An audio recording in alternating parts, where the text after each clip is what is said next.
Welcome everybody. We're going to get started in a few minutes and want to welcome you to the Disability Vote California webinar on our new campaign as well as the 2020 census. So we'll get started in a moment as we go live on Facebook.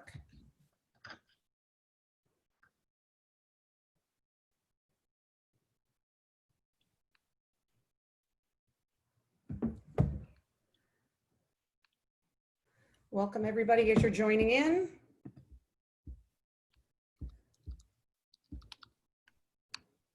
We're going to get started in just a few minutes as soon as we're live on Facebook.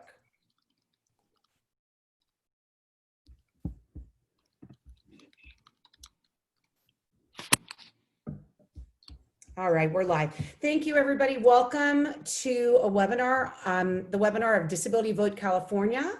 You're going to learn a lot about us today and hopefully join in the work that we're doing. We're also going to get a really important hour discussion about this 2020 census.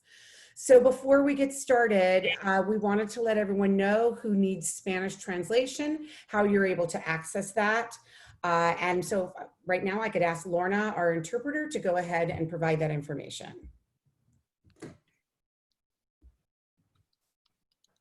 A las personas que hablan español pueden llamar al 551-241-6310.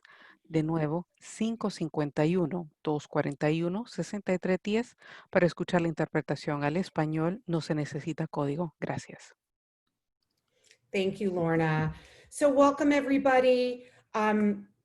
We are gathered today because we care about what happens on November 3rd on the election. And we have joined together with a lot of really great organizations and individuals who care very deeply about what's going to happen in the future for people with disabilities, their families, and the professionals that work in our field. So I want to welcome you to our first webinar. We're planning on doing weekly webinars on a range of topics around the election in November, from getting access to your polling places, getting access to your ballots, as well as digging deep into the issues. So gathered with me today are the other chairs of this campaign that we're doing. And I'm really excited to introduce them all to you as they're going to go through all the kinds of activities that we're planning on doing. Please spread the word, get involved. We really want to make this a very large and active campaign. So I'm going to get started by telling you what our group is doing. So we have various committees of Disability Vote California. The committee that I'm in charge of is called webinars. It's what you're seeing today. And so what we're doing is we're joining together with other organizations around the state to produce these webinars weekly to educate people about the range of issues that we care about. So you'll be seeing on a weekly basis issues related to, we may have a candidate forum, so we may invite representatives or the actual candidates to come and appear on our webinar to talk about the issues that the disability community cares about. We may have a session about some of the propositions that are on the California state ballot. We may have a webinar featuring exactly how do you vote by mail, how do you vote by drop boxes. We may have one on plain language materials for self-advocates and families, how you can get involved through social media and other ways to make sure that you and everybody around you is getting the vote out. So what we're going to do is we're going to put in the chat and on Facebook the way for you to be involved in Disability Vote California. We want to be a very strong community. We want people to come to us. We want candidates, issues, elected officials to come to us and say, what is your view of these issues? And that they understand that we are a powerful force. And the only way we can do that is by voting, and voting on the issues that we care about. And so I'd now like to turn to one of our great co-chairs, Christian Mcmahon, who is a, oh, I'm sorry, I'm going to Steve Miller first. I got to look at my order. I'm now going to turn to Steve Miller, one of the co-chairs of this campaign, who's the head of the Los Angeles Coalition of Service Providers. And he's going to talk a little bit about why we started this coalition, as well as what are the activities that he's going to be working with other groups on. Go ahead, Steve. Thank you very much, Judy. First, let me clarify, I'm not the head of the Los Angeles Coalition. I work with them, consult with them, and provide technical consultation and advocacy. The LA Coalition is comprised of 17 individual service providers from Bakersfield to the Mexican border, serving over 20,000 people every day. We have a history going back more than 10 years of reaching out to local legislators, being very active in grassroots mobilization efforts, including sponsoring and co-sponsoring a number of candidates forums.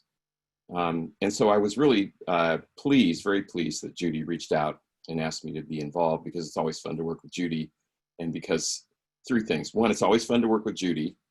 Two, this work is super important. And three, it's a time-limited project. We have to go 100 miles an hour until Election Day, and then we can take a breath. So for those three reasons, it's a pleasure to be involved in this project. And the piece we're interested in, that I'm leading, first of all, we know that there will be and has been a lot of information and a lot of work done in terms of voter education and making polling places and the access to voting accessible, overcoming barriers, encouraging people to exercise their right to vote.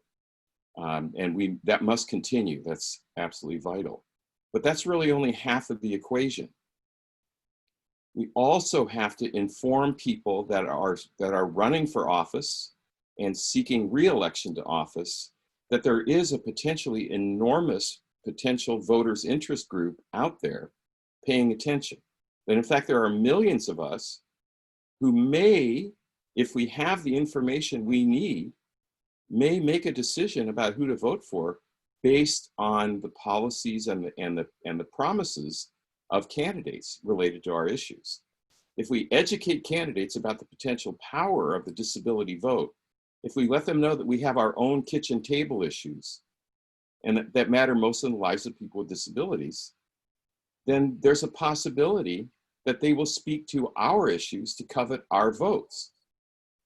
If we do that, we will become a powerful voting bloc, just like so many other powerful voting blocs. It's not enough to just tell them that there are lots of us out here if they don't speak to the issues that are important to us. So this group has three pieces of this overall puzzle.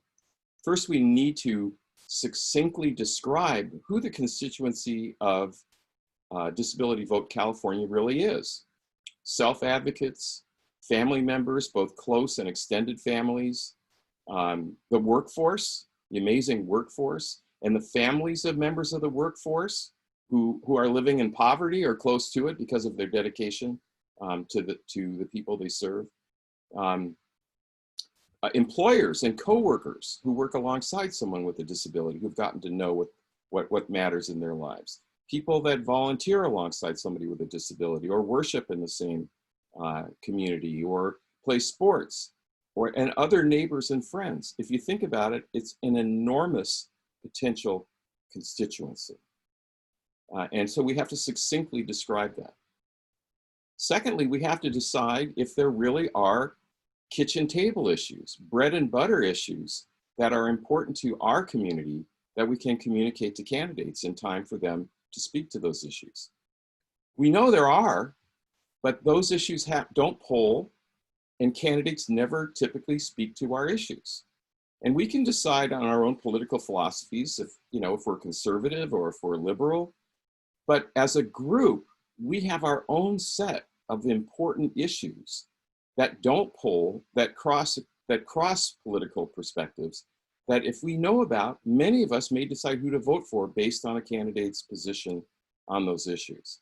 So we need to work with everybody, solicit ideas, solicit your perspectives, and come up with a very concise set of the bread and butter issues for our community.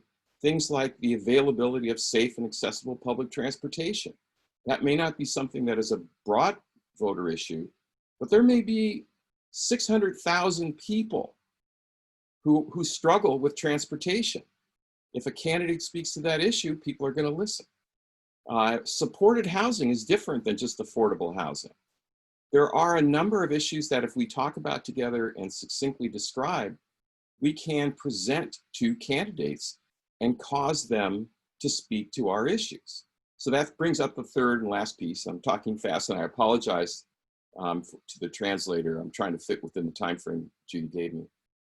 The third piece is, once we can identify how large our population is and the value of working for our votes and identify our issues, then we have to come up with a set of strategies to bring candidates into our community, to intersect with our community and cause them to speak on the record to our issues in front of our community.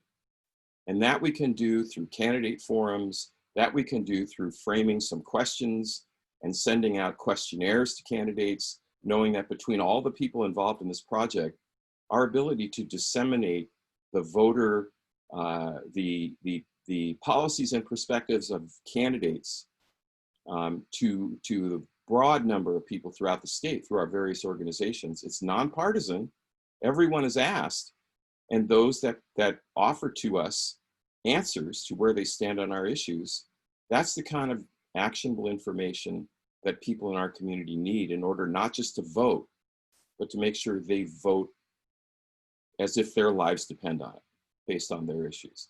So succinctly, those are the three puzzle pieces that the candidate outreach committee is going to work on, not to be perfect, but to create some tools that I think could be generally shared throughout the state, so you can customize them to your areas, and just go about the work of empowering our community and engaging our community.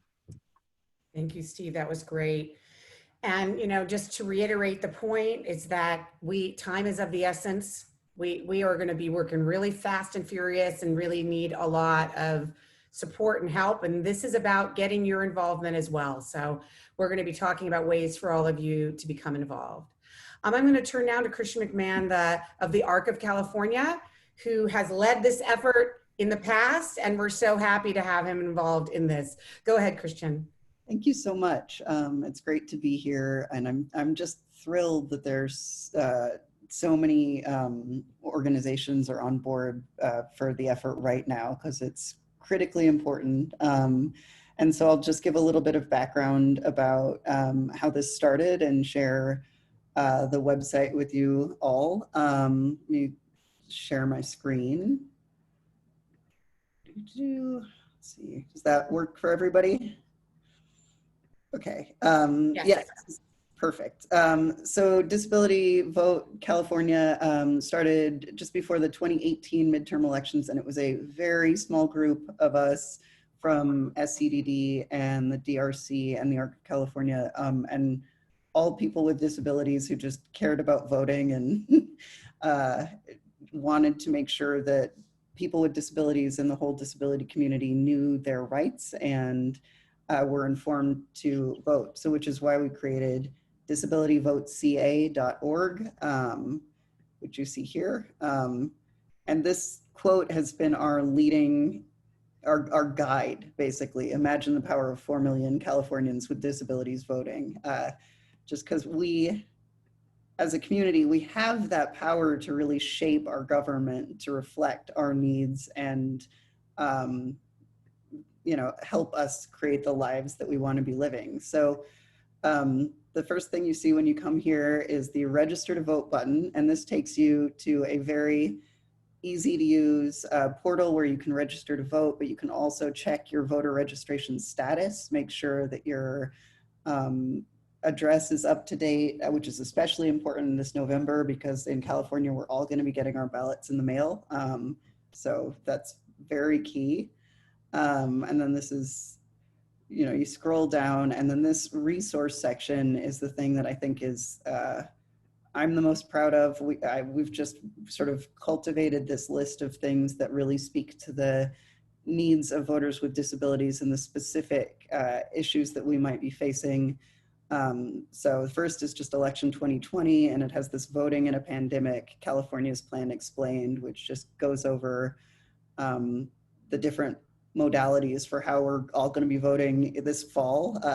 I like to say this fall because there's going to be so much drop box and voting by mail going on that November 3rd is the last day. And then this is voter registration, just basic links to things that, largely on the Secretary of State's website. That's where you find the polling place by just putting in your address. And this is the Secretary of State guide to how to run voter registration drives, so you know that you're getting everything above board if that's something you're interested in doing. And then information on voting by mail, including remote accessible vote by mail, which is critically important and brand new for this election. It's available in every county in the state, which is just a way that people who use accessible technology, like if they're low vision or have motor impairments, that they can use their screen readers to fill their ballot out and then print it and mail it back, rather than having to dictate their vote to somebody else. Remote accessible vote by mail is a really good way to make sure you can vote privately and independently. And then we have our section on plain language guides for voters with disabilities. And this is something we are definitely going to be adding a lot to. The next thing I'm hoping to have finished by next week is a plain language guide on the ways that we're going to be voting this fall. Right now, it just has a broad voter's guide and then a guide on the 2020 election and youth, thinking about disability, sort of helping self-advocates understand how disability really is involved in all of the candidates and bills that we might be voting for, even if it's not specifically saying that disability is involved. And then there's even the sample question for candidates. So self-advocates can kind of frame what questions they might want to ask if they go to town hall meetings and that kind of thing. And then this Answers for Voters with Disabilities really gets down into the nitty-gritty specifics of things about like voter ID, or if you're conserved, what are your rights? Or if you're in a hospital during the election, how can you vote? And then obviously the Disability Rights California Voter Assistance Hotline is really important, and you can call them on election day or anytime and just ask questions about voting. And then also I strongly encourage anybody to join their county's voting accessibility advisory committee, because those really do shape how voting accessibility happens in every county. And the language accessibility advisory committee is the same exact thing, but just for people who speak different languages. Oh, speaking of which, at the top of this, there is a widget, so it can be translated into any number of languages. It uses the Google Translate feature, so it's not perfect. And we are working on getting this all translated into Spanish. And many of the tools and links are actually already translated into Spanish, but we are getting the text translated as well. And then there are a lot of videos on this that, for certain people just get information more easily through video. So this is a wonderful interview that Russell Rawlings did with the Secretary of State, Alex Padilla, ahead of the 2018 midterms elections, just talking about really why the Secretary of State values the votes of people with disabilities and really encourages us to get out the vote. This is the Vote blog, so it's just different sort of short articles about different topics in voting. If you really are into a deep dive, then we have, great pictures. There is this is the What Are You Voting For? It's an initiative from the start, but you can sort of vote, they download these flyers and take selfies of yourself explaining why you're voting, to encourage your community members and social media friends to get involved themselves. Speaking of which, there's all kinds of ways to get involved on this. And then the calendar just has dates for National Voter Registration Day, last day to register vote, and that sort of thing. And we update that constantly to include all ongoing events or anything that would be relevant. And here's more videos. This one is wonderful. It's just self-advocates from Disability Rights California explaining why voting is important to them.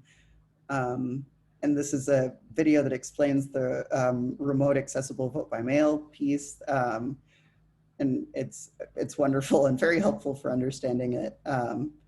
And yeah, I think that's about it. And I'm just thrilled again that that there's so much action behind this, because it's something I'm really passionate about and really excited to get as many members of the disability community the knowledge and tools they need to go vote. Thank you.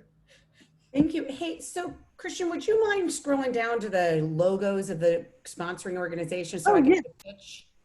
So as you see, there's right now 7 logos there. We want your logos. We want your organizations. If you're on this call and you represent an organization that you think will support this campaign, to make sure that people with disabilities, their family members and workers vote, send us, we'll put in the chat the email for you to email your logo to us.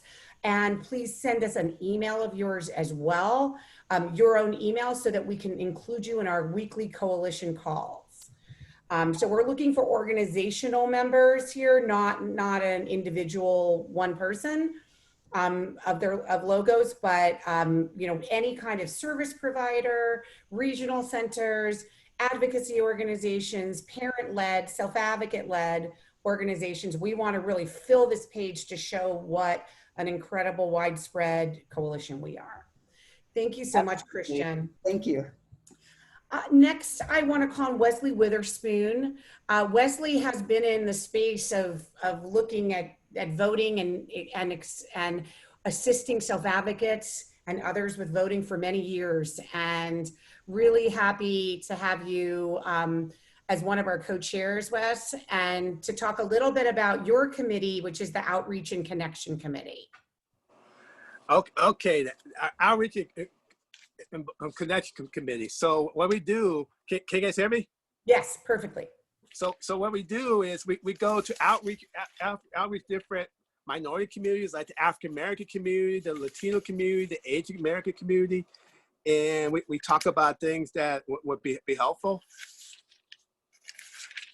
That's what we do. We do phone banking. We phone bank the disability community. We do phone trees to remind people to vote.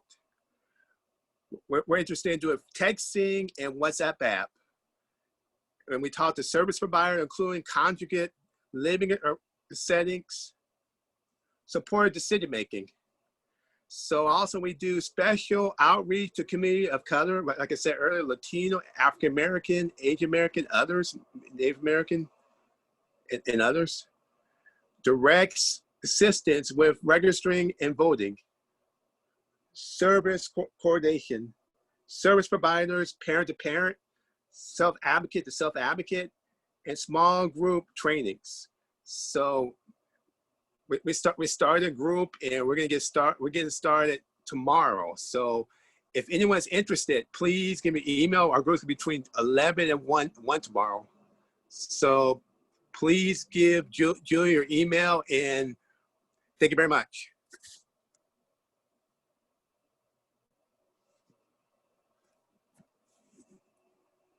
I'm talking, but I'm muted.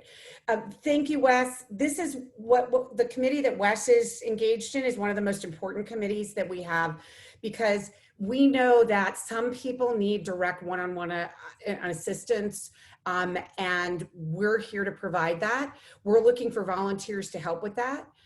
During the time of COVID, we're not going to be gathered in big groups anywhere. So we're going to need to really do it through texting, through WhatsApp, through phone trees, through individual FaceTime calls, you know, however we can really communicate with everyone that is best for them. You know, I also want to do a pitch for supported decision making, because I'm a parent. For those of you who don't know me, I have a 23-year-old son with autism. And I can tell you that there's a lot of issues that are on the ballot that he may not understand. but I can tell you there's a lot of issues on the ballot that I don't understand. And so we all use supported decision-making when we vote. Some of us are a Democrat or a Republican, and so we'll get a mailer in the mail that says the Democratic Party or the Republican Party endorses these individuals for judge, or endorses the vote this way on a proposition. That is supported decision-making, because you are turning to someone you trust, whether it's an organization or whether it's, you know, a friend or a parent, and saying, you know, the kinds of things I care about, and you are going to assist me in identifying those folks. And so I think that it's really important for us to understand that people with disabilities have exactly the same challenges in understanding these complex ballot measures that we all do, and that there is a way to explain these issues in a way that we all are going to understand it. And so that is what we're here to do. We're here to provide that information, and we're hoping that our community grows week by week up until the election. So thank you so much, Wesley. I finally want to call on Marianne Kaler from the Autism Society of Los Angeles, who is heading up our efforts around messaging and marketing. Go ahead, Marianne. Thank you, Judy.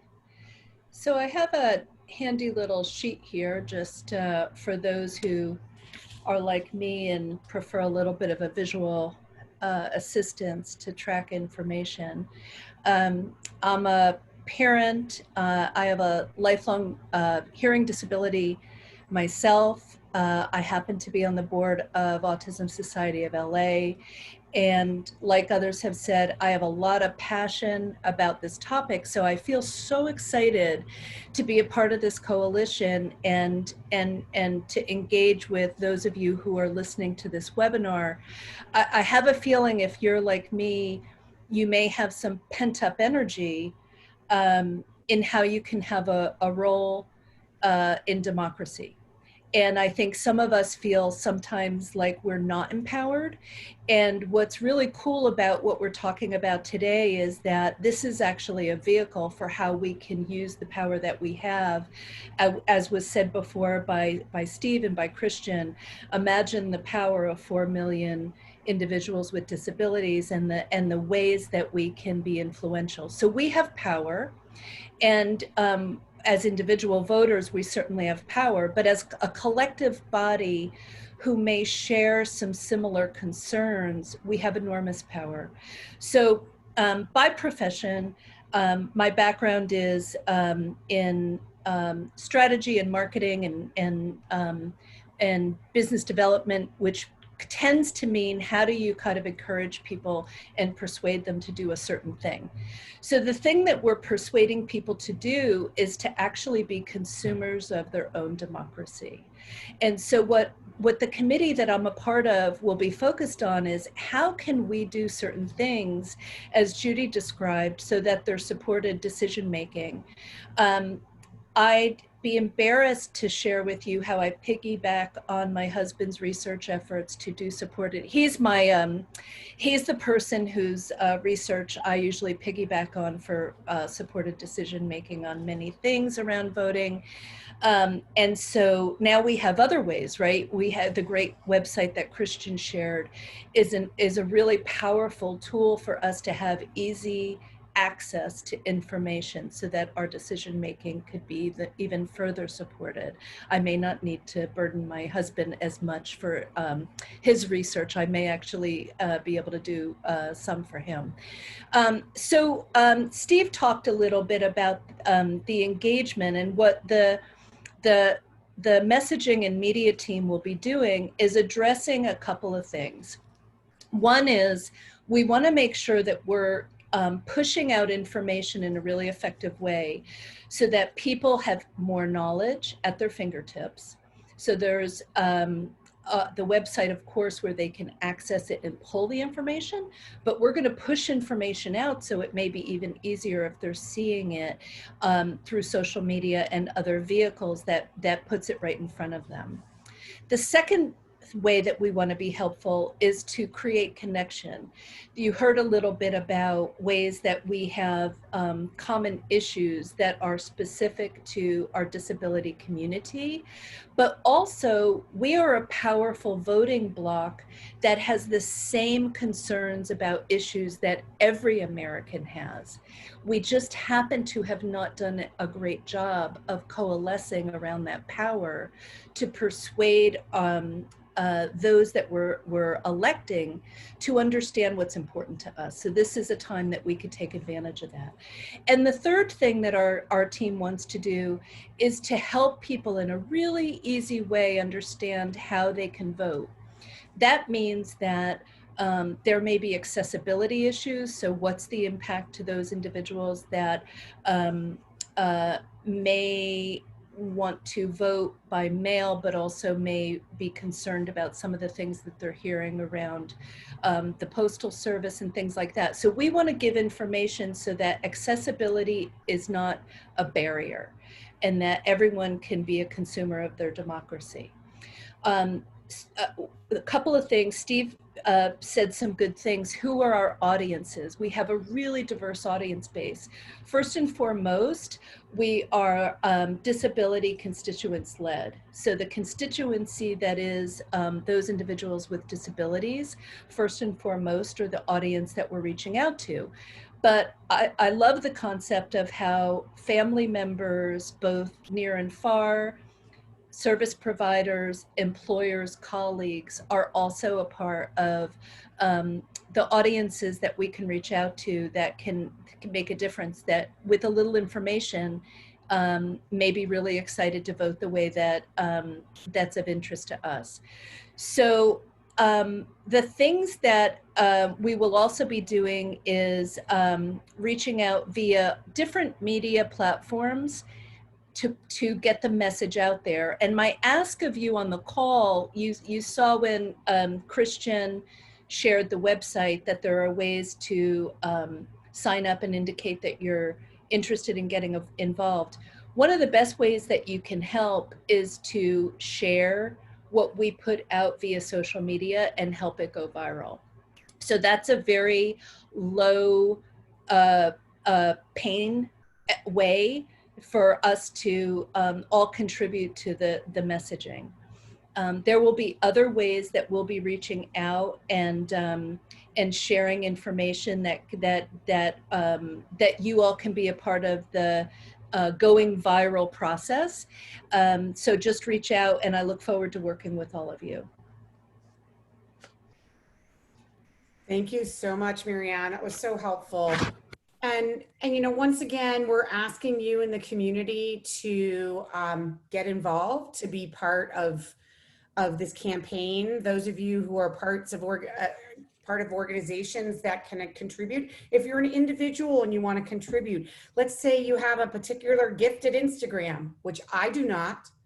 I need supported decision making for Instagram, but it's, you know, we need your help. We need you to get this information out. So do you mind unsharing your screen for a second, Marianne? One of the things that I really wanted to do was to have just for the remaining minutes we have, because we're going to move on in a few minutes to talk about the US Census and how critically important that is and how it relates to the election and to the services we receive.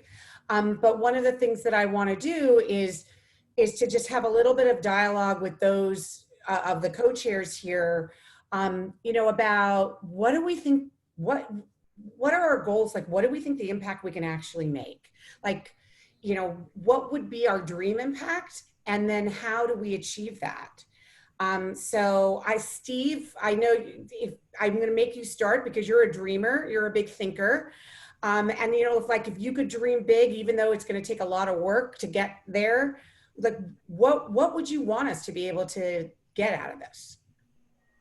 I think it's possible for us to quickly get a sense from our statewide community and describe who we are in a meaningful and potent way.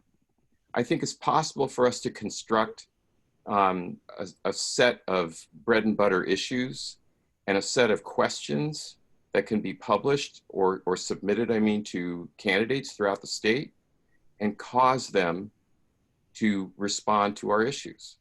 I think it may be possible to have online, virtual, a couple of candidate forums in areas where there are close races. There's one up in northern LA County, a district that flipped and then flipped back, that's going to be decided by a few thousand votes. And if it's possible for the candidates to know that we represent 50,000 potential votes in that congressional district, they will come to us and ask for our votes. Mm. So to me, I think there are some doable tasks that we can complete quickly and start getting the information out and put the machinery to work. It's a test. Obviously, I think we should address what the federal issues are, and if there are differences in federal administration. My God, there are differences. And this is nonpartisan, so it isn't to say one's good and one's evil. But if you look at how funding and how respect for healthcare and Medicaid and IDEA and you name it, there are critical issues that change the lives of millions of people based on what kind of administration is in power. And so I do think we can communicate the importance of that to our community and cause the electors, the candidates to respond in some way and start the process. Thank you, Steve. That's really important. And, we are not, I want to make it clear to the audience that we're a nonpartisan effort. As Steve said, we're not endorsing any candidates. We're almost all of us in this coalition nonprofits. And so we cannot endorse a candidate, although we can take positions on propositions, which in fact we might, but if it's appropriate and if there's something related to the disability community on it. But what we are endorsing, what we are getting right behind is that we need to get out and vote in a very big way. And that is something that we are going to spend a lot of our time on. And that I believe right now our community is pretty powerless.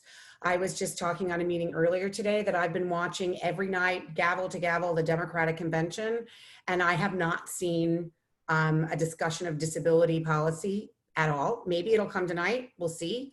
And I'll be watching the Republican convention next week to see if they talk about the things that are important to us. I mean, obviously healthcare is important to us and they have to have that discussion, but things that are directly related to us being included in the community, just being supported and having the kinds of services and supports we need. Judy, could I add just one more point along at something that you said that I remembered? I have done some research in the 2016 election, and I shared this, I think, with a few people. There actually was some good post-election research done about the disability vote, and I can share that. In fact, I'll put that up sometime soon. The disability vote, as broadly defined, was split almost exactly evenly between the Republican candidate for president and the Democratic candidate for president in 2016. And you know how close the vote was in a number of states, how close the election was.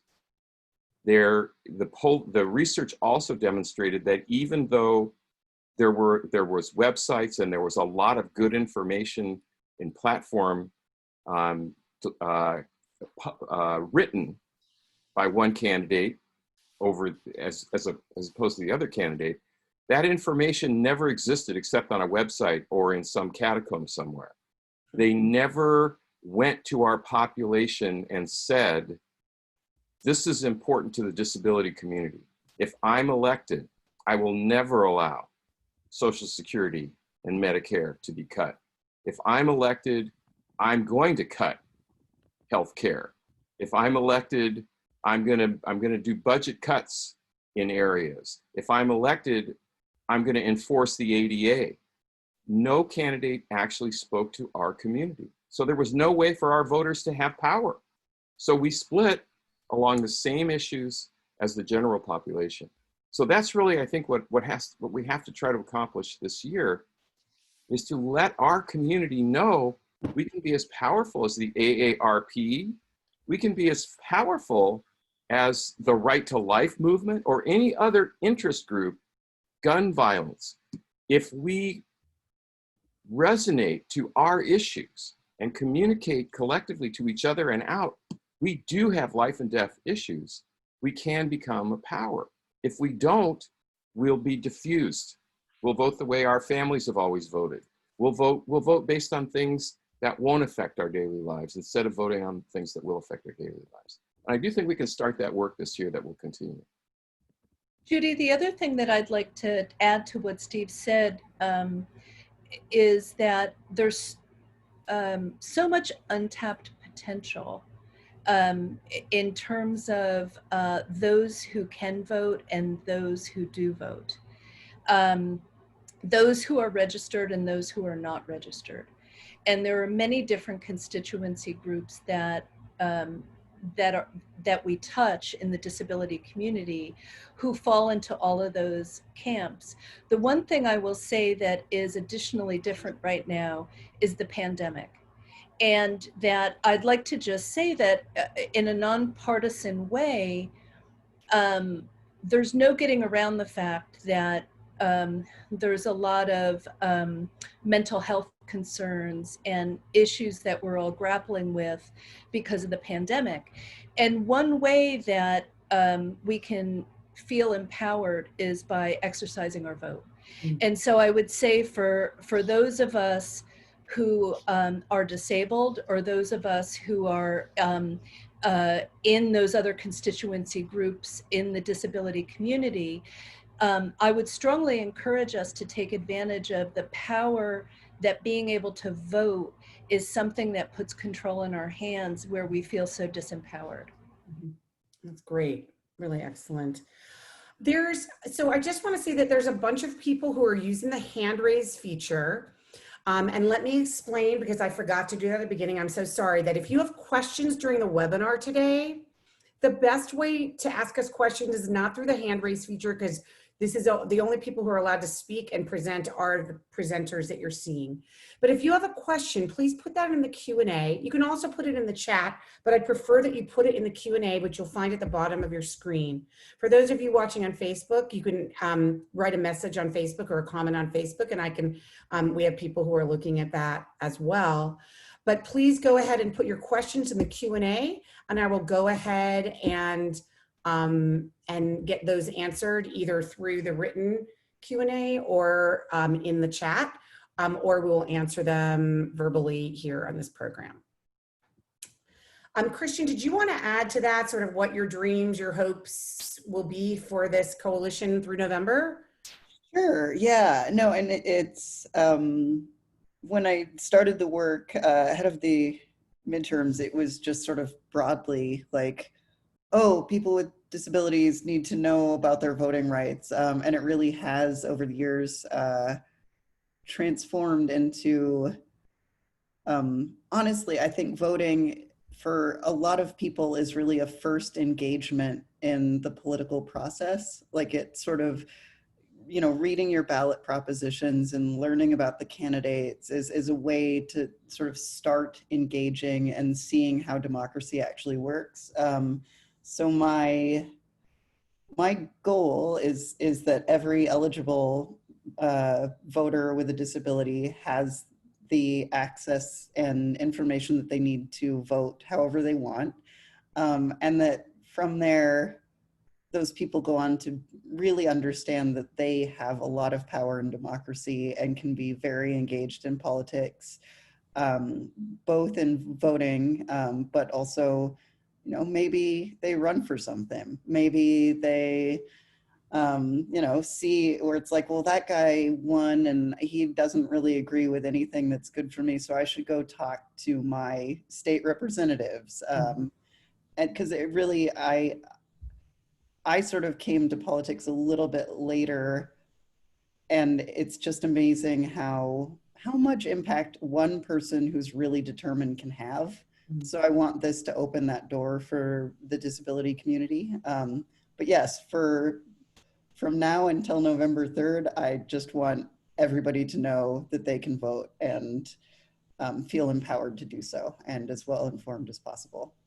Thank you, Christian. Wesley, did you want to add anything? Okay, I wanted to add, someone in the chat asked when the voting ends. So there's gonna be 3 ways to vote. There's gonna be early. This is for LA County.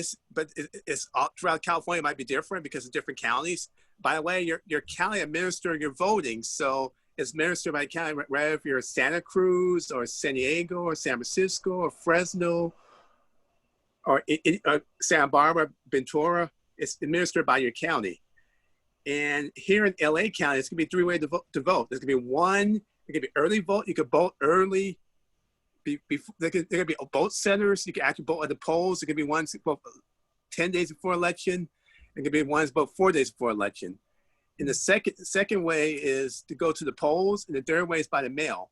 And yesterday I was in a meeting with the county recorder of LA County. They said it could be 250 drop boxes. So you could actually drop off your ballot. You want to put in the mail, you could put it in a drop box in LA County. So I know everybody lives in California, so it's different counties. Mm-hmm.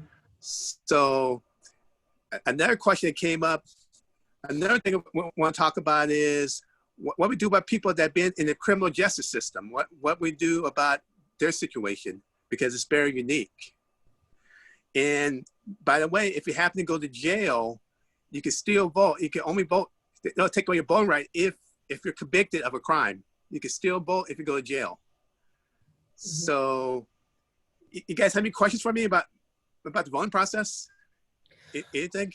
Well, Wesley, I think we're going to definitely do a whole webinar about the voting process so that we can really walk people through it. We'll have slides, maybe even next week we'll be doing that. So, and we want to get as much information out there as possible. So that was super, super helpful. So I want to wrap up in a minute to just say, you know,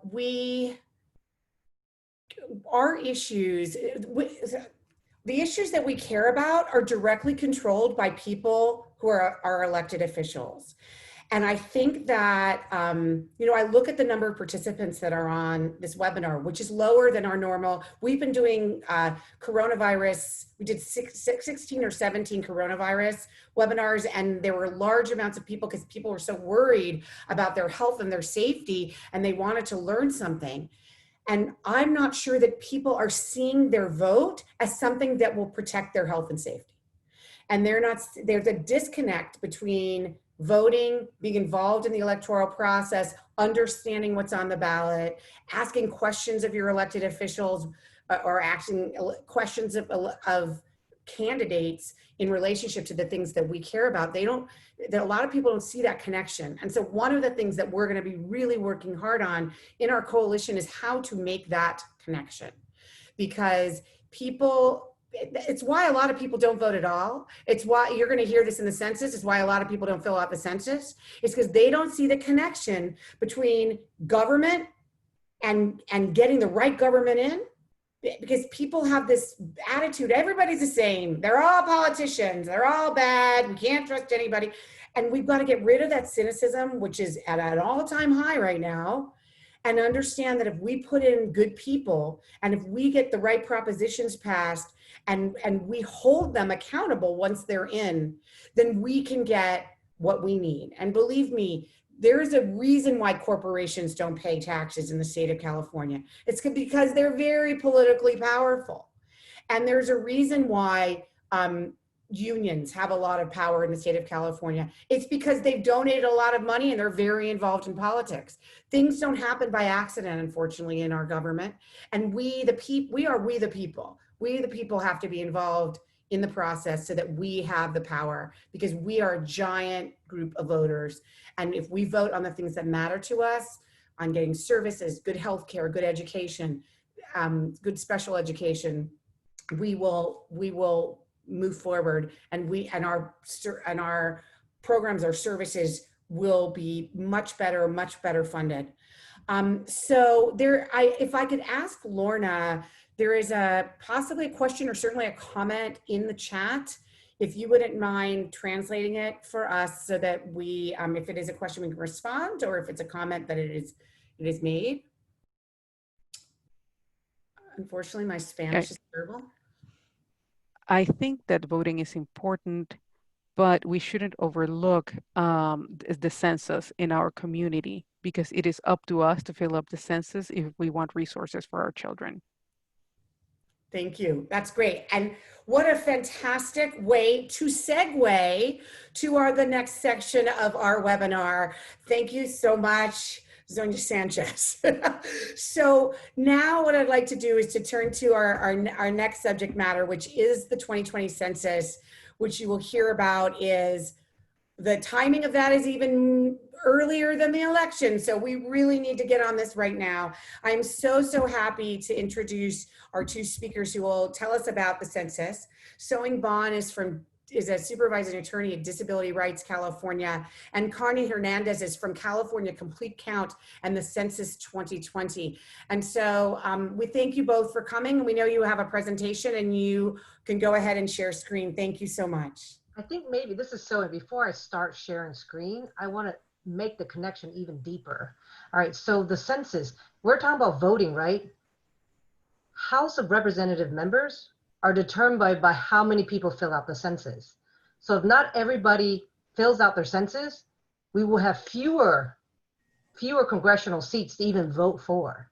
So if anyone who values voting has to value the census, because without filling out the census, we may actually lose congressional seats, and California can't afford it, right? So I want to tie that in very clearly and concretely. And then I will go ahead and share screen now and start from the beginning. All right. Can you guys see my screen? Did I share it already? Perfect. Perfect. Okay. So Connie and I are going to be talking about the census and how important it is to the disability community. The screen is blocking all right, there we go. So we're going to tag team it. All right. So it happens only once every 10 years, right? And I know that there's a lot of concerns out right now regarding the confidentiality. So first and foremost, I want to just let everybody know that's on this webinar right now, that the citizenship question is not on the census. It's not one of the questions that's in the census, okay? So it's the information is protected and is confidential. How it's protected and confidential? Let me give you some reasons. It cannot be used against you in court.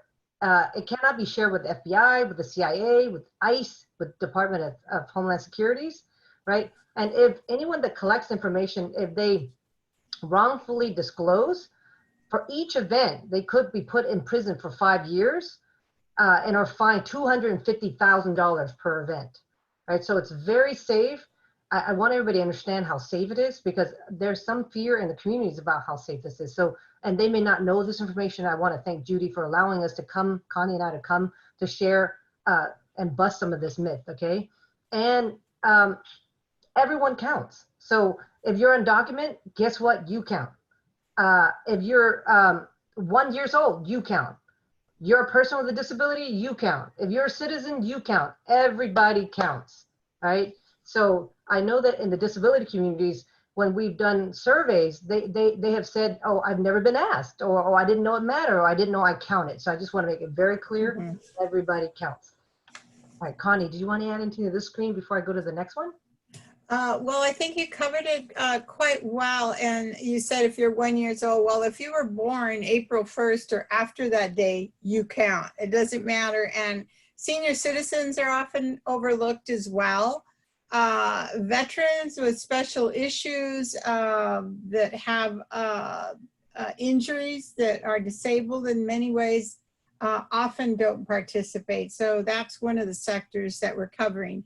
And I will have to say that we can't overemphasize the idea of the citizenship question. In the beginning of the campaign, it was the citizenship battle with the federal government who was trying to include this. We won that battle, but what we didn't win was that the information was out there already. The fear was out there already. So even though we won that, it still impacted and continues to impact our work. Then we had COVID, and then we had, so that eliminated the possibility to do one-on-one. Otherwise, we'd all be in one room together talking right now. And the other thing is a memo that was most recently that the president threatened to write an executive order that all non-citizens, would not be counted. All immigrants would not be counted. So I really have to give our partners that are on the ground working, our community-based organizations, because of the work that they've done, they've been able to pivot their outreach and overcome a lot of these barriers. But it's just as important as voting. Right. The trying to exclude, it's outside of the census. They're trying to get information outside of the census to see who should count and who shouldn't count, right?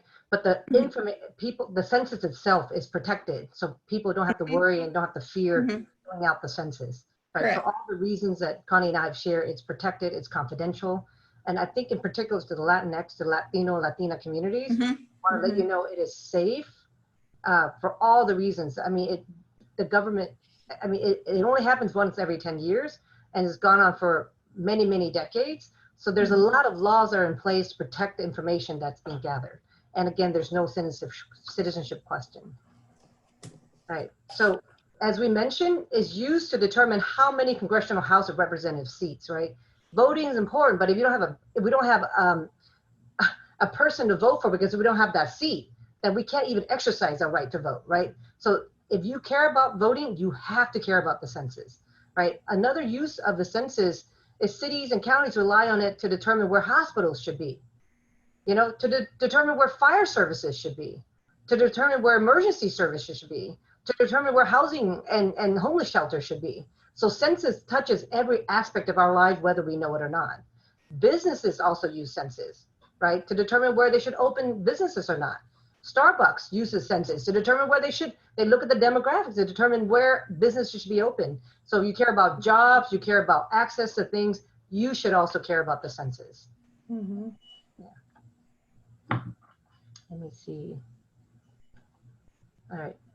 So this slide speaks a little bit of dollars and money, right? One of the reasons why we will vote is to make sure that resources come to us.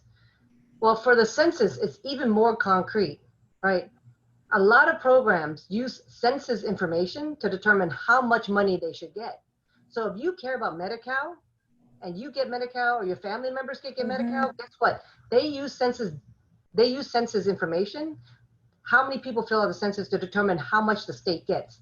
So nationwide, Medicaid is what they call, Medi-Cal is California, but Medicaid is what they call nationwide. $312 billion with a B, $billion are given out, right, for Medi-Cal for all the different states based on census information. If you care about Section 8 housing, if you know someone who's in Section 8 or you yourself are in Section 8, $16 billion is given out for Section 8 across the state based on census and who fills out the census. Special ed, $12 billion, right? Vocational rehab, you like trainings, you like job. If you're a person with disability, you need job training, you want to get a job, you want to learn how to get a job. $3 billion goes to voc rehab using census information. Mental health services, $457 million. All the protection and advocacy, which I work for, Disability Rights California is part of protection advocacy. We are funded based on census number. So census touches every aspect. If you're a person with disability, census touches your life, whether you know it or not. Your life based on the services you may or may not get, based on access to things that you may or may not have, based on who you can and can't vote for, because there may not be a person in that position to even vote. So I want to just really drill it home about how important census is.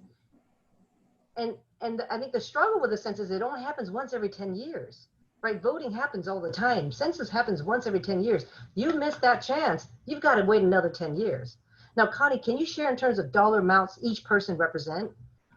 In dollar amounts, we've had variations from $1,000 to $1,500. So you figure in a family of six, that's $6,000 per year over the next year. That is just one family. That gives you some indication of how much money is lost through this process. And I will have to say also that COVID, what is happening now and how there's a larger number of Latinos and all communities of color being impacted by this shows directly. It's like having a flashlight on all of these communities that are underserved because of numbers that we got in 2010. So there's a direct correlation to healthcare. For me, it seems it's an issue of social justice that impacts every single aspect of our lives. Right. And when I want to also emphasize that everyone counts. Like, I'm an immigrant. At one point, we had a whole family that didn't have a place to live. So my parents took them in, and they essentially slept on our floor for a good part of the year.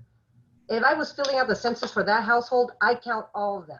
So it's everyone who's in your house, whether they rent or not. If they're there most of the time, you're counting them. Count every one of them. All right. Right. So what are the ways to fill out the census? All right. So one quick and easy way is online. If you go to my2020census.gov, that's my2020census.gov, you can fill it out online. You can click onto it, and there's 12 languages. You can click on Spanish and respond to it in Spanish, in Vietnamese, in Chinese. So there's all these different languages you can fill it out, okay? Another way is by mail.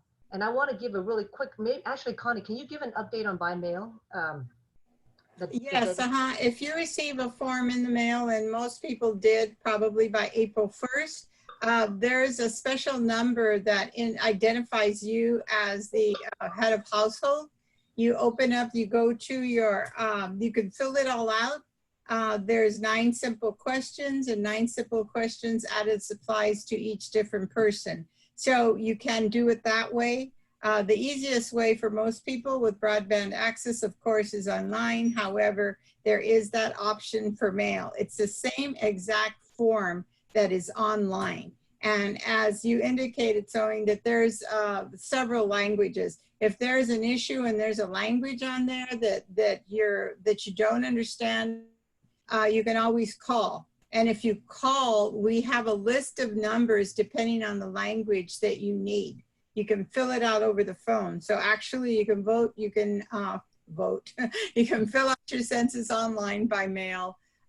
In person is our last resort, and they're out there now, the enumerators. And most people, especially in the hard to count communities, that would prefer not to have that visit for various reasons. So we are really encouraging our folks to fill it out soon. Just as in the voting campaign, you know, vote early. We'll fill out your census form early as well. And also by mail, as you know, with all the things that are happening with the post office, USPS, we want September 30th is the last day, but it has to be postmarked. Exactly. 30th, yes. And it has to get to the U.S. Census by October 7th. So we really want to actually encourage everyone to just do it now. Do it online if you can. And I have the next slide is going to have all the numbers. But the in-person, what I want to speak about the in-person is, as a person with a disability, you have individuals in the house with disabilities, you know, you've got a lot of stuff going on. You may not want someone to come to your house, really, right? And, you know, I also worry sometimes with individuals that like autism, if you have let's say a child with autism who's Black in the house may have, let's say, expressions of, anytime you include external entities, you know, bad things can potentially come to being, right? So I think if there's ways for everyone to just fill it out online and do it by phone, which I'll show in the next slide, I would really encourage that. If you don't want people to come to your door, because it's by law, every one of us is required to fill out the census, right? So the enumerators are gonna come and knock on the doors if you've not filled it out. They're gonna try multiple times to try to get the information for the census.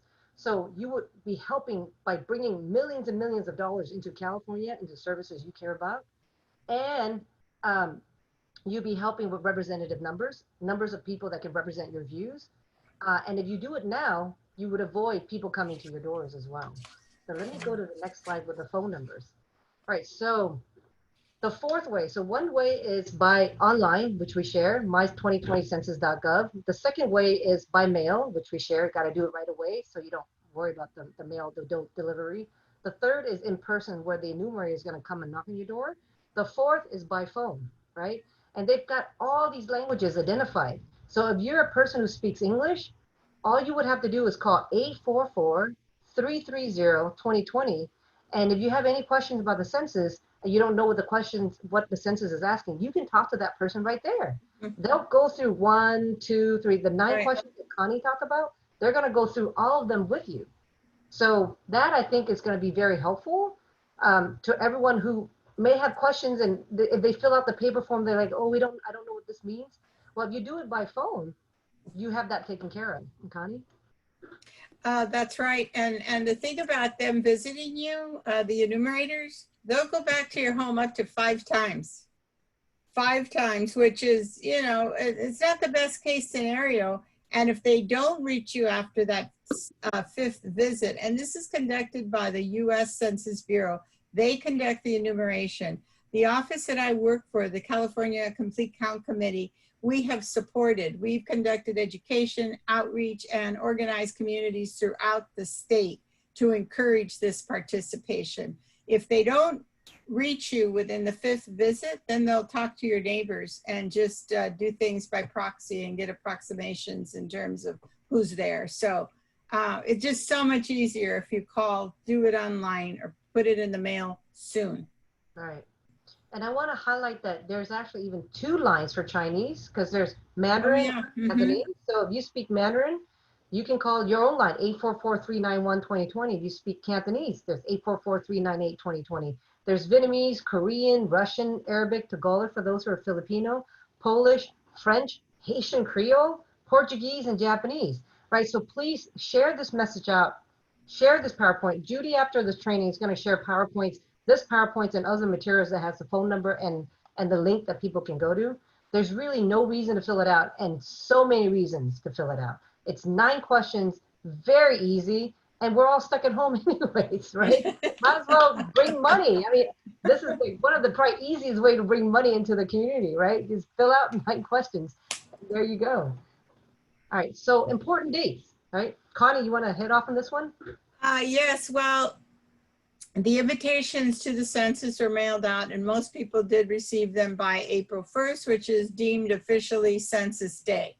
And as I said, the state has committed an unprecedented amount of funding to a group of community-based organizations, jurisdictions, counties, administrative community-based organizations that manage regions, various sectors.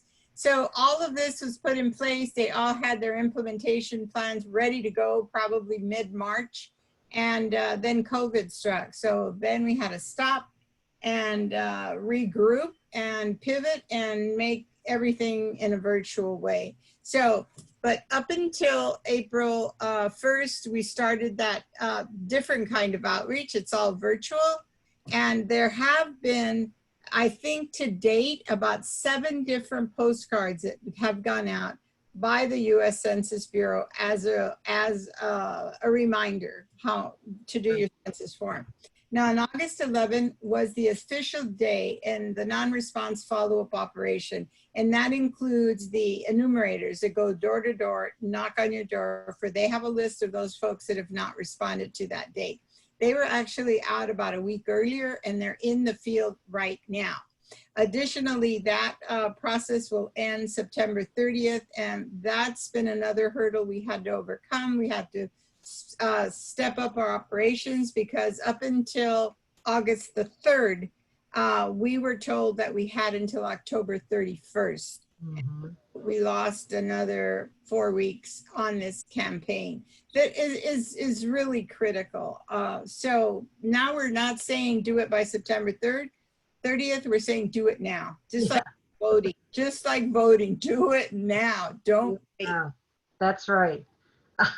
Yeah, so more reasons for us to try to get the word out as soon as possible, because this date is changing, right? So we're in interesting times, right? Yeah. So please, you've got the number, you've got the website.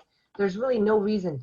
We don't have to go through these. These are actual questions that are on the census, and there are only 9 questions, you know, where you live, your race, and so forth. But I do want to spend just a little bit of time talking about this real quick. I had alluded to this earlier. So why don't people with disabilities complete the census? You know, so we, us, DRC, along with DRED, have got a small fund to kind of survey the communities with disabilities about their view on the census. And the responses, as I shared, is I've never been asked. I don't think the census has an impact on my life. I have trouble completing the forms. I'm worried information be used against me, right? So we know that those are not true. So we got to get it out there. Everyone who's on this call, please tell your families, please tell your friends, organizations or communities or any that you're connected with. Please help share the word. Please let people know that they, you know, how important the census is. Each person, it's about $1,000 times 10 is 10,000. Can you imagine? Right now in the state of California, about 30% of the state has not filled out the census. That's, I can't do the math.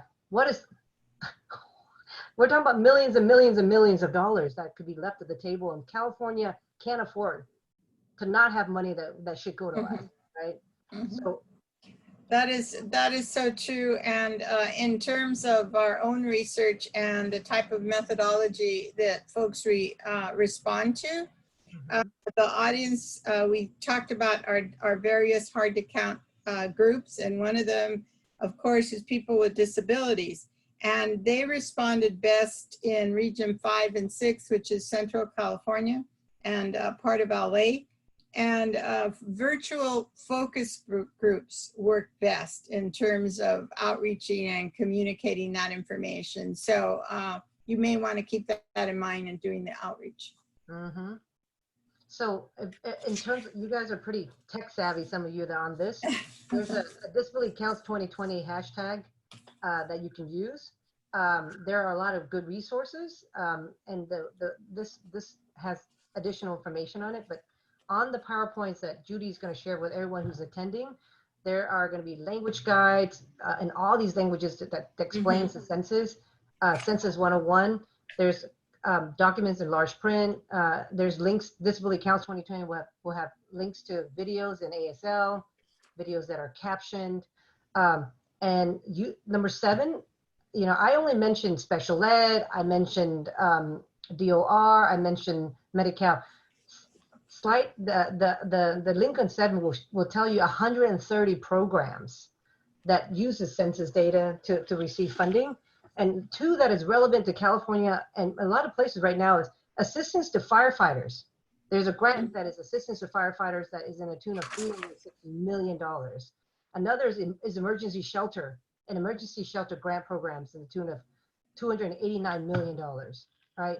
It touches all aspects of our life, whether we know it or not. So I think with that, I'll end it there, and I'll go back to the screen with all the phone numbers. And then Connie, do you have anything to add before we open it for questions? Well, the only thing that I would like to add in closing, and first of all, thank you so much for giving me this opportunity to not only sit in on the voter education portion. I worked many years ago on the Southwest Voter and Education project. You know, I had my kids out in front of supermarkets with ironing boards, registering folks to vote, and had them work as captains for the GOTV day. So I'm very well aware, and I was born and raised in Logan Heights, which is in Southeast San Diego. And I've been involved with issues of social justice all of my life. And I will be 74 next Monday, so I've been a while. And really, to me, I mentioned before that it is an issue of social justice. You know, the census, it's more than just data. It tells us who we are. It says that we matter, that we count. It's part of our history. And it also paints a path of our future as well. All the data that you're going to research, anything that you want to know, you rely on census information. So please keep that in mind, and please invite friend, encourage them, your friends, your neighbors, anyone that you know, various organizations, and my contact information I can provide for anyone that needs any additional information on this. Thank you very much. All right, with that, Judy, we'll hand it to you to help facilitate the questions. Thank you, Connie. Thank you, Sewing. That was, I learned a lot. Some of that data was really quite astounding and really appreciated. And as Sewing said, we will get this presentation up on our website at Mhm. Disability Voices United. We'll hand it over to the coalition website at Disability Vote California, and really get this information out. So there's a bunch of Great. questions that I've queued up. Some of them are really fast, so we're going to go to the fast ones first. I hear this a lot. Is this, and I know you said it, but I want you to say it again really clearly. Is the census to be filled out by an individual, by a family, by a household? Say it again clearly, because that's a question that came up. It's by household, right? So if you live in a family with whoever's there with you, it could be a person couch surfing, that person counts. So the head of the household would fill it out for everybody who's there, including babies, right? Babies, seniors, people with disabilities, everybody counts. So anyone who's in that household, most of the time on April 1, they count. So here's a more complicated question related to that April 1st date. So I know it's for April 1st, and let's say in June, I moved. Yeah. How do you reconcile that for the census? Well, it doesn't matter. So wherever you get the census form, right? Yeah, so it's not where you live. So if you live somewhere else, you're going to get mail somewhere else, right? So wherever you are at the moment, wherever you're getting your information with the census, you fill it out. Well, let me make it more, okay. So April 1st, I lived in an apartment in LA. I got my census form, didn't fill it out. Haven't thought about it until I saw Sewing and Connie on this webinar. I now live in San Diego. I don't have a census form anymore, but I'm hearing you talk about it. And I took over the lease from somebody who lived in this apartment who maybe filled out the census back on April 1st. So how does that all get reconciled? And it may be that the person filled it out and obviously didn't include you because you weren't there, right? So I think what you would do is you call that 844. If you're English speaking, you would call 844-330-2020 and let them know, hey, this is what the situation is. This is where I live now. I like to fill out the census. I've not filled out the census yet. The good thing is that if you worry, they coincide the data too, right? Like for example, if you have a child that's in college, right? And with COVID-19, you're not sure if they're counted or not. Really, it should be, if they live at the school most of the time, it should be the school that counts them, right? Through their dorms or whatever. But if you're worried that you can count them and the census will coincide it. Right. So English speaking, you can call 844-330-2020 and tell them the situation and say, I've not filled out the census and I want to be counted.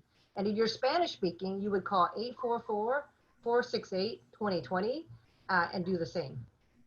That's right. All the, after the numbers all come in, they're going to match all those identities, the households, everything else will be collated in such a way that they won't have the double duplication issues come up. That will be sorted out in the process of tallying the numbers. So you're not going to get in trouble. They'll figure it out on their end with all the data. Okay. Right. So this is a much harder issue that I'm sure this is not the first time you're hearing this, but Fernando asked in the chat that earlier this year there was a big controversy against the reliability of the census. It will be checked against several existing governmental websites to make sure that the information provided is true. This will be run against such systems as the IRS, the SSA, the NSA, Homeland Security, Interpol, etc. In order to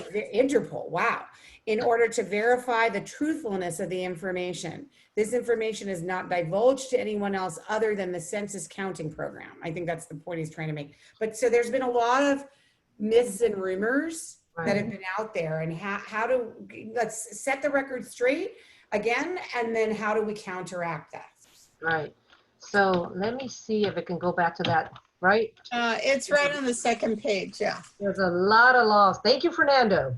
Thank you for asking that. There's a lot of law that protects the data and the information, right? Personal information cannot be shared with any governmental agencies and cannot be used against you in court, right? All census employees at knowledge, they're sworn to a lifetime oath not to give out information that they've gathered, right? And then of course there's that 5 years of imprisonment and $250,000 in fine as well. So all that, and then on top of that, Fernando, we are really relying on those who are leaders in their communities, who are trusted voices, because there's so much fear, right? That leaning really heavily on those who are leaders, those who are trusted to get the word out, right? They may not know sewing, they may not know Connie, they may not know Judy, right? But they may know you. Mhm. So I'm leaning on all the leaders that are on this call, that are attending this, and all those that are on Facebook and anywhere else that this is being broadcasted. If you are a leader in your communities, please help us get this word out, right? Help inform the public, help give the information that we're sharing with you. You'll get the PowerPoints as well, so you have it. But please, for your family members, for the communities that you're with, please help us get the word out. That's really foundational to the work that we do. We rely on trusted messengers, trusted voices. For those of you in the audience that speak Spanish, I learned this at a very early age from my grandmother. Every time I would say something to her, something was going on, she would answer, ¿Quién dice? Who says? And that's exactly what happens when, so you get a trusted messenger that say, no, your information is absolutely confidential. They will not share this information. So it's really up to those folks that are regarded as trusted messengers, as you said, Sewing, to help reaffirm that it's okay, you can go forward. Y quien dice is a person you can trust. I'm sorry, but I have to laugh at the who says comment, because Jewish people also say that. I don't know if Vietnamese. It's universal. It's universal. Like, who says we have to do Yes. this? Oh, it's not the Cossacks. Okay. That's right. That's awesome. That's awesome. So here's just a basic question. How many minutes do you think it takes to fill out the census? Like 10 It minutes. takes about 6 minutes if it's one person. If you've got 5 people, times that amount. But once you get to the second or third, it goes quicker because you already anticipate the questions that are coming. So it's not, really does not that long. You figure this is funding for the next 10 years set in stone. That's it. You don't have a chance to go back and redo this. So yeah, it is not time consuming at all. And just want to clarify also that there's not a question on disability on the census, right? Yeah. There's a census that everybody gets. There's a census that everybody gets, right? That's the 9 questions. Some of you will get what's called the American Community Survey. Mm-hmm. Right? That's like striking gold, right? Because when you get the American Community Survey, that's going to be lengthier. It's going to have more than 9 questions. It's going to have disability components to that, right? But whoever gets those, they're essentially representing thousands of us, because the statistics given out only to certain, right, by statistically modeling who gets that. So if you get that, please fill that out. You have to fill the census and the American Community Survey, so you fill out both. And when you fill out the American Community Survey, it does have questions related to disability, and you'll be representing lots and lots of people when you fill that out. So I have a question. How does the census work in congregate settings? I don't know if you know that term, Connie, but Sewing will. There's a lot of people with, not a lot, but too many people with disabilities live in group homes, in intermediate care facilities, in state hospitals. How does the census get done, and how do we ensure it gets done for those folks?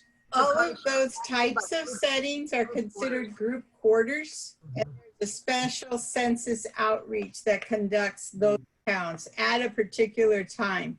So they rely on whoever is the administrator of that facility to do that. Just as Sewing mentioned earlier, if you're a student living on campus, they get that information from the administration office at the campus. They do the same thing. There's also a homeless population count, that do homeless shelters, folks living in the street, soup kitchens, that type of thing. So, they try to cover all their bases. So someone living in a facility like that is more likely to get counted than folks that are not.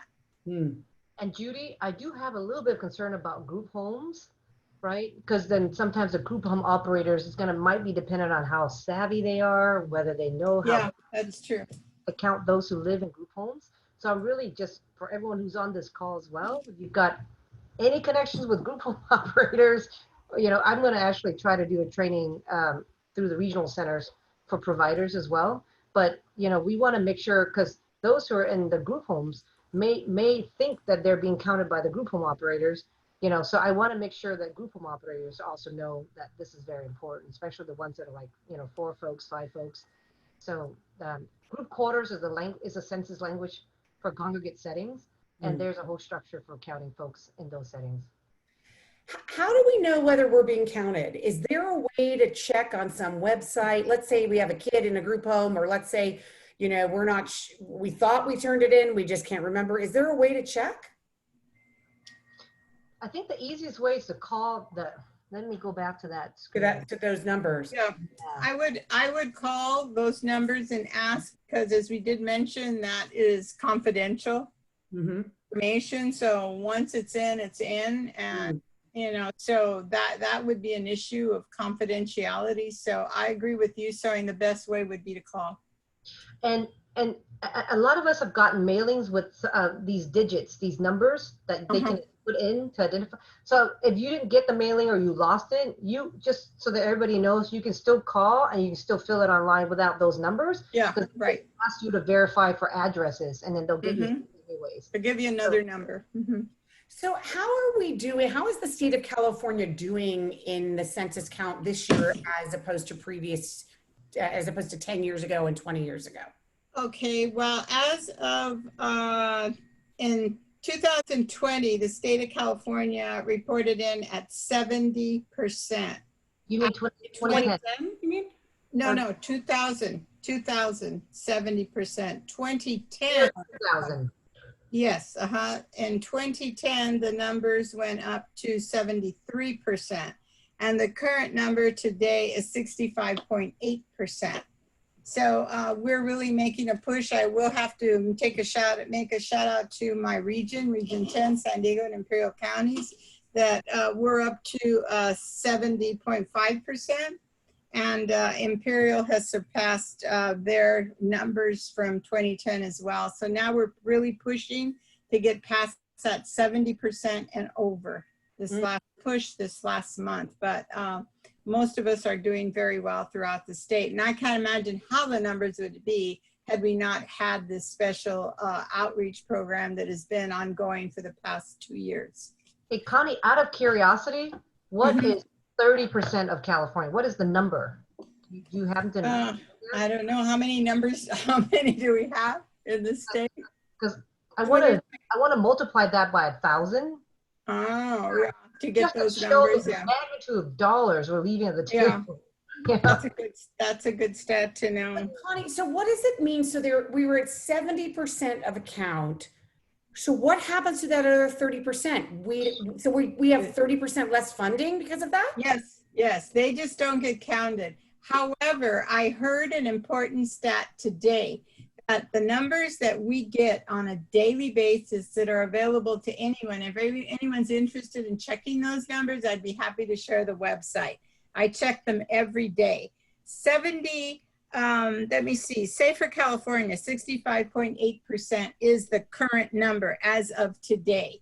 That's just online. So they said it's up to 10% higher because they're starting to count the mail-in ballots. So we're really doing a lot better than the 70%. It's amazing. I mean, I think to myself, if there hadn't been all these challenges, I mean, you could not believe the great implementation plans that were in place just to cast this great web across our state to reach everyone, folks, people with disabilities, low broadband, English, non-English speakers, just amazing, the plan that was put in place. But I've got to give it credit to our partners because they're still coming through with that. And we haven't ended yet, still ongoing. Connie, is this a myth that somebody asked in the chat that if somebody doesn't fill out the census, they'll get a fine? It is, as Sewing mentioned, that it is a law that you should participate, and there is a possibility of a fine. But I've been working the census programs for the past 30 years. And I think people have other more important things to deal with than after people that don't complete their census form. So the probability of that happening is almost nil. Got it. Here's a question. If the census is counting a person with a disability, why do we continue to see families being denied Medi-Cal or services? Well, it goes back to a vicious circle, you know, and cycle rather, in terms of, you know, we have to get the numbers right to get the right allocation. And that's only one obstacle though, the amount of funding. There's a lot of other reasons and criteria why people get denied. But in terms of how it applies to the census count, that's the main reason. And people with disabilities is considered a hard to count population. Yes. Means that just like voting, you know, Judy, you alluded to this earlier, right? If we understand our power, so the same here with the census, people with disabilities are not filling out the census in the way that they should, right? To capture the dollar amount and to capture political power that comes with it. So if fewer people fill out the census, that would mean fewer dollars that go to Medi-Cal, right? So if we are interested in keeping Medi-Cal robust, making sure that there's enough money to serve all that it needs to serve, then all of us need to fill out the census, right? If there are 10 people in my house and I only fill it out for 2, right? Those 8 other individuals may need Medi-Cal, but they're not going to have the funding for it because they only can 2. They're not going to have it, or they're going to have less. And it's just this big elephant in the room that, you know, I'm just going to say it because, you know, the census is nonpartisan, just as voting is nonpartisan, but the political climate that we find ourselves in is counterproductive to all the social justice movements that are going on in this country. And voting, the right to vote, is being suppressed.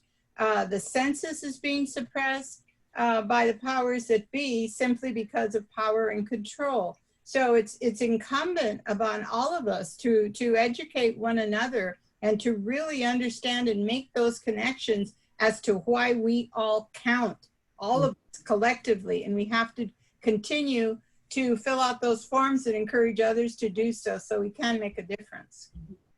Connie, I know you may have to run, but if you have time for just one more quick question in Spanish, if you could go to the chat, Ruby has a question in Spanish.